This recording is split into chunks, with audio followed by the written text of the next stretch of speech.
Hello, Southside Nation. Welcome back to another Den of Kings episode 8. Ocho. I'm trying to think of another number in another language, and I just blanked, but I'm going to commit to the bit here. I am one of your hosts, Goddard, and my other co-host is... Gabe Rodriguez. Yes. Gabe, you doing well?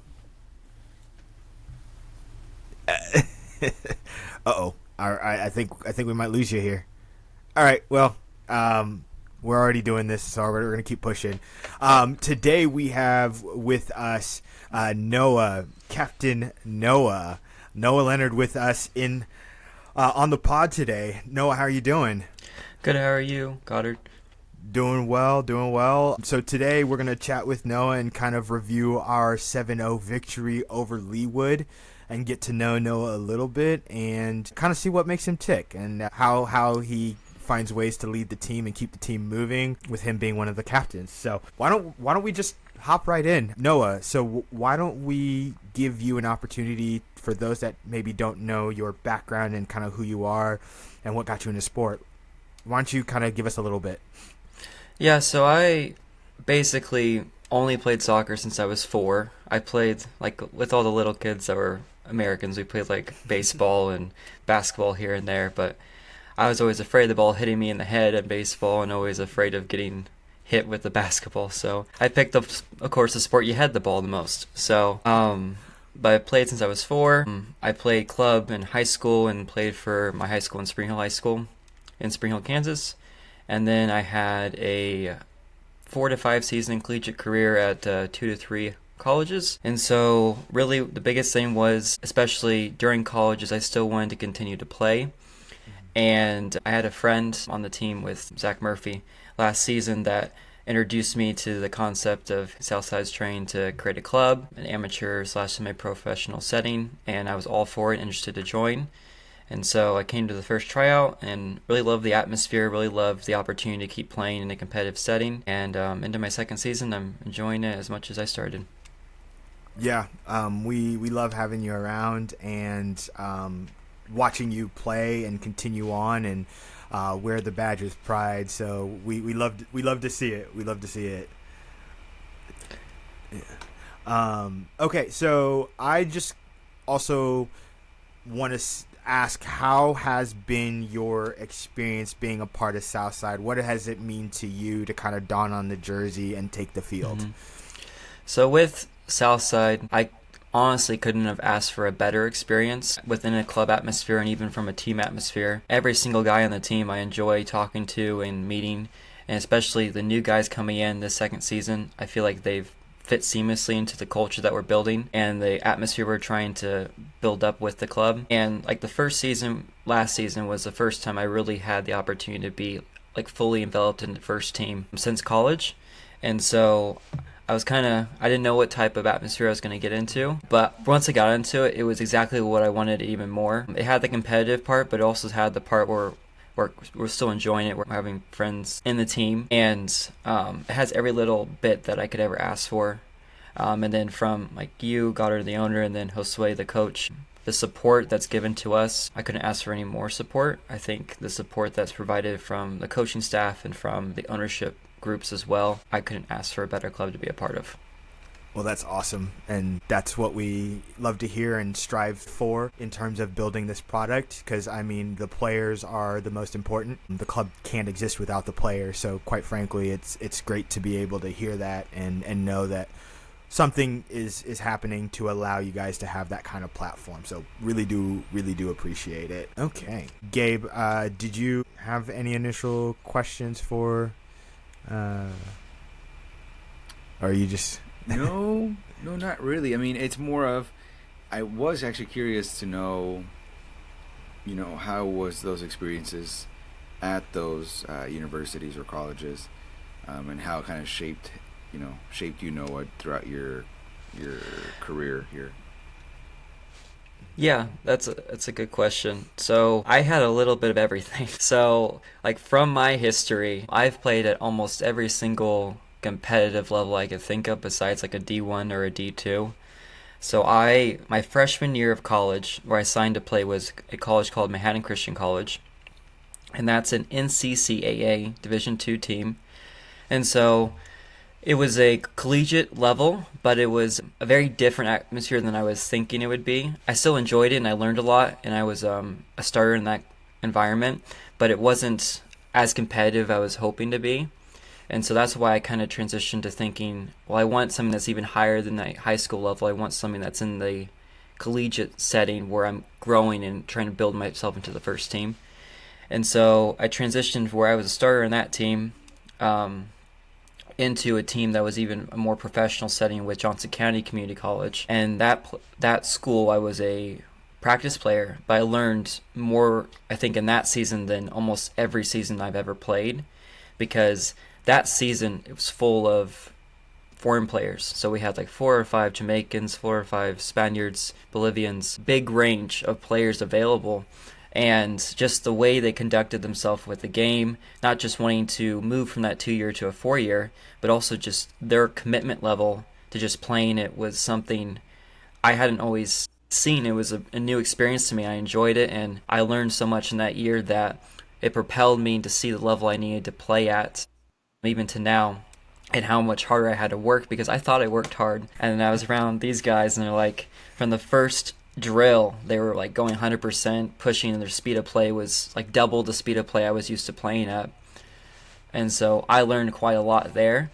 It didn't work out for me to be a first team player, and so I graduated and moved on, and then I went to Central College in Pella, Iowa, and so that was a completely new experience as well, because they're a NCC, or not, they're 1C, they're NCAA Division III school, and so at that level they don't offer athletic scholarships. It's still a competitive level, but it's more to the sense of a high school level. Okay. So it'd be like you know how in high school level, if anyone's ever played high school level, you have the academic part being as important as the athletic part, and so that was kind of how it worked for that level.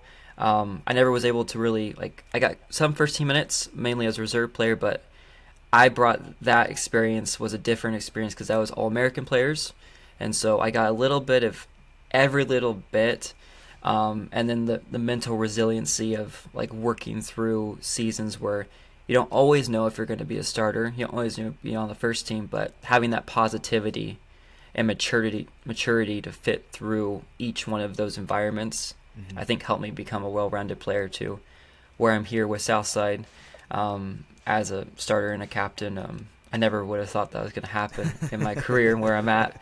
I'm very grateful, but I know that any role that I'm a part of the team, how important it is to provide a positive outlook, but also a positive growth for the entire group. Yeah. Let's talk about the captaincy for a second, because I know obviously it got awarded to you this year, and obviously you were through the team, or you were part of the team last year. So what was that moment like, you getting that call or having that conversation and you realizing like, oh, I'm going to be the captain of this team? What was that feeling like? It was kind of surreal, because like with how I play and how I approach the game, I never look for those things. Like I don't look for the captain's band or honors in terms of that way. I just look to provide the best leadership and just provide the best atmosphere and talking to teammates and all those things on the field. That it was kind of left field. Like maybe it was seen for other people, but I always just kept doing my own thing and enjoying it. And I kind of tied it back to in high school I had the opportunity to be a captain there, but I think especially throughout college, my leadership style has changed so much. I used to be a very lead by example, not very talkative, very quiet person on the field, and I think giving that confidence to me that I'm a captain, and then also having those years of building from college, I'm a lot more vocal. I provide that positive and also those pointers on the field that we need, and then me and Tony work together with that to help provide that best product and ability on the field that we can to go forward. For sure. Yeah, appreciate the insight. And actually, I want to get Gabe's perspective as to what that thought process was for him in awarding you the captaincy. So, I mean, the number one thing, you as a player that kind of caught up to you with the players, which is Mr. Reliable, when it came to as a player. But I think this season, I don't think anybody just wants to be Mr. Reliable, even though it's a good thing to have. But I think this season, especially the last game, you have been showing that you can get into the attack and be as a threat as when it comes to Aiden when he disappears and is attacking the whole time. Last game you showed so much effort when it came defensively or at the same time attacking. I mean, what you had, one assist and one that led to a goal, or one that led to a goal, correct? Yeah, I believe so. Yes. So, but in general though, I was watching you, and in general, that's why I said name 4 players for player of the match. Even though everybody said Trey, I would have said you, Nate, Trey, and I can't think of another one right now. But in general, everybody played great, but you played a different game, and every game you play right now has been a better game. And that's one of the things that I kind of saw in you, where you don't like to stay complacent. You want to move on and get better at that same time. And at the same time, you're very respected here at the club when it comes to the players and us. That's another thing. And the third thing that I can say is the number one thing when it comes to talking to refs is being very respectful. And the last thing you want to do is start yelling at the ref when he calls a foul that should have never happened or stuff like that. But you are the to-go guy that I know you are the most respectful guy. So if you get a yellow card for talking to the ref, then I know something was not right, and either the ref is towards you or something's not right. But I know you were the man you were the guy to do this because of all these different factors, and especially you being a captain when it comes to knowing what you know with your different experiences in college, talking to the guys, knowing how the game should be played. And that's why I preach about when I talk to you a lot of these times. It's at the end of the day, I can only tell you what I would like to see and how I want it to function. But at the end of the day, you are the one on the field communicating with the players, and it's only 11 of you guys to communicate that. So that's one of the biggest factors why I chose Noah to be the captain. Sounds great. Let's transition to the match, Noah. So obviously coming with a resounding 7-0 victory, one that no one would have, obviously as a Southside faithful team, we expect to win. We go into every match wanting to win. But how do you help keep the team locked in when you're up like that and you're pressing and not to get complacent, to continue to go after it? Well, I think the biggest thing, especially from the defensive point of view, and I reiterated even last season, is I want us to be a good defensive team. I think it's important to have both ends.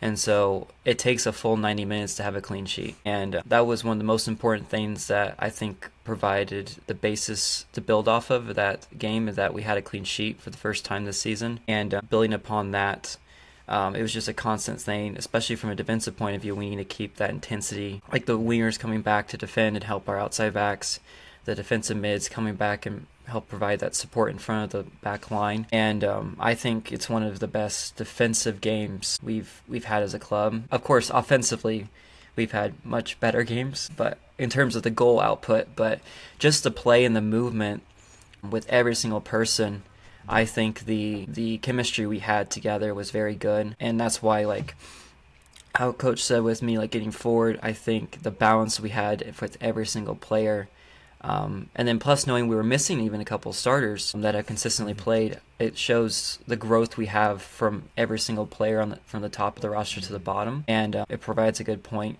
for the next couple of games, like to keep that consistency, that intensity, knowing that we can beat teams with this style of play both ways. For sure. So, in your opinion, what kind of sets this group apart of players, just in general? We lost Gabe.